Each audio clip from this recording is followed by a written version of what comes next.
सभी साथियों को नमस्कार। आपके अपने YouTube चैनल में सभी मित्रों का स्वागत है। केंद्रीय कर्मचारी के महंगा भत्ते में 4% का इजाफा जाने का होगा ऐलान, डिहाइक अकाउंटमेंट जुलाई 2025।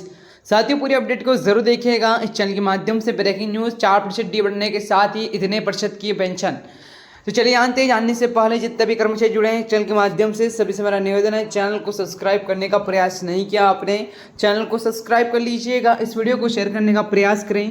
तो चलिए जानते हैं अकाउंटमेंट जुलाई 2025 केंद्रीय कर्मचारी के लिए सुखद समाचार की प्रतीक्षा का समय आ गया है। जुलाई 2025 से महंगा भत्ते संभावित वृद्धि खबरें सामने आ रही है, जिससे लाखों सरकारी कर्मचारी पेंशन को राहत मिल सकती है। वर्तमान में केंद्रीय कर्मचारी का महंगा भत्ता 55% है, जो कि आने वाले महीने में बढ़कर 58 से 59% तक पहुंच सकता है।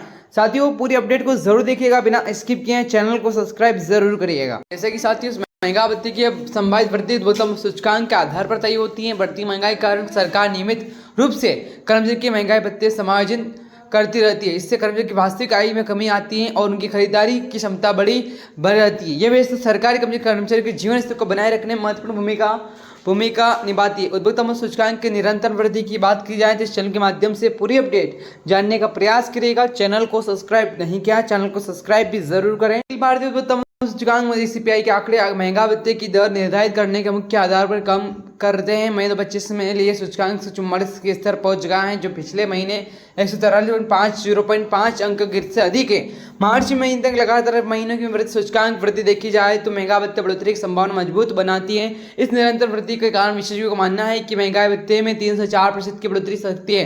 यदि से यह वृद्धि 3% की होती है तो महंगा भत्ता 58% तक हो जाएगा, जबकि 4% की वृद्धि पर यह 59% तक पहुंच सकता है। यह गणना वैज्ञानिक आधार पर की जाती है, जिसमें कई आर्थिक कारकों को ध्यान में रखा जाता है। इस प्रकार से कि संभावित समय सीमा की बात की जाए तो महंगा भत्ते वृद्धि घोषणा समय सीमा जो जून 2025 के उपभोक्ता सूचकांक के आंकड़ों पर निर्भर करेगी। यह डेटा जुलाई तक के अंत या अगस्त की शुरुआत में उपलब्ध कराने की संभावना है। इसके आधार पर केंद्रीय कैबिनेट की महंगाई की भत्ते की दर तय करेगी। सामान्यतः हर घोषणा सितंबर अक्टूबर महीने में होने की उम्मीद है। घोषणा के बाद यह बढ़ा हुआ महंगा भत्ता जुलाई महीने से प्रभावी होगा, जिससे कर्मचारी को पिछली राशि का भुगतान भी मिलेगा। यह प्रक्रिया हमेशा पूर्वव्यापी प्रभाव से लागू होती है, जिससे कर्मचारी को किसी भी प्रकार की हानि नहीं होती है। इससे केंद्रीय कर्मचारी की मानसिक आय में उल्लेखनीय वृद्धि होगी और उनके आर्थिक स्थिति में सुधार आएगा।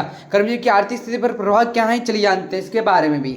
महंगा भत्ते में होने वाली वृद्धि केंद्रीय कर्मचारी के लिए एक बड़ी राहत साबित होगी। बढ़ती महंगाई के कारण दैनिक जीवन की आवश्यकताओं की लागत लगातार बढ़ रही है, जिससे कर्मचारी की वास्तविक आय में कमी आती है। महंगाई की वृद्धि से समय समस्या का समाधान होता है और कर्मचारी खरीदारी की क्षमता बनी रहती है। इस वृद्धि से केवल कर्मचारी को फायदा होगा, बल्कि उनके परिवारों को भी आर्थिक स्थिति मजबूत होगी। बढ़ी हुई आय से वे अपने खर्चों की शिक्षा, स्वास्थ्य देखभाल और अन्य आवश्यकताओं को बेहतर तरीके से पूरा करेंगे और सामाजिक कल्याण की दिशा में एक महत्वपूर्ण कदम है, जो सरकारी कर्मचारी के जीवन स्तर को बेहतर बनाने में योगदान देगा। आठवीं तिमाही की प्रतीक्षा के बारे में बात की जाए तो वर्तमान में केंद्रीय कर्मचारी 7वीं तिमाही के तहत काम कर रहे हैं, लेकिन 8वीं वेतन आयोग की घोषणा की प्रतीक्षा भी की जा रही है। पिछले वेतन आयोग के इतिहास के आधार पर यह अनुमान लगाया जा रहा है कि 8वीं तिमाही के 27 तक लागू हो सकता है। इसका मतलब है कि अब तक के महंगा भत्ते नियमित वृद्धि होती रहेगी। वेतन आयोग की सिफारिश को लागू करने के आमतौर पर 18 से 24 महीने का समय लगता है। इस अवधि के दौरान कर्मचारी के महंगा भत्ते कई बार वृद्धि मिल सकती है। यह व्यवस्था यह सुनिश्चित करती है कि नया वेतन आयोग लागू होने तक कर्मचारी की आर्थिक स्थिति नकारात्मक प्रभाव न पड़े। और इस प्रकार से जितने भी कर्मचारी जुड़े हैं चैनल के माध्यम से सभी से मेरा निवेदन है, चैनल को सब्सक्राइब नहीं किया है तो आपने चैनल को सब्सक्राइब करें और इस वीडियो को शेयर करें। मिलते हैं नेक्स्ट वीडियो में, जब तक के लिए आपके अपने यूट्यूब चैनल स्टडी पॉइंट के माध्यम से जरूर बने रहेगा। जय हिंद, जय भारत।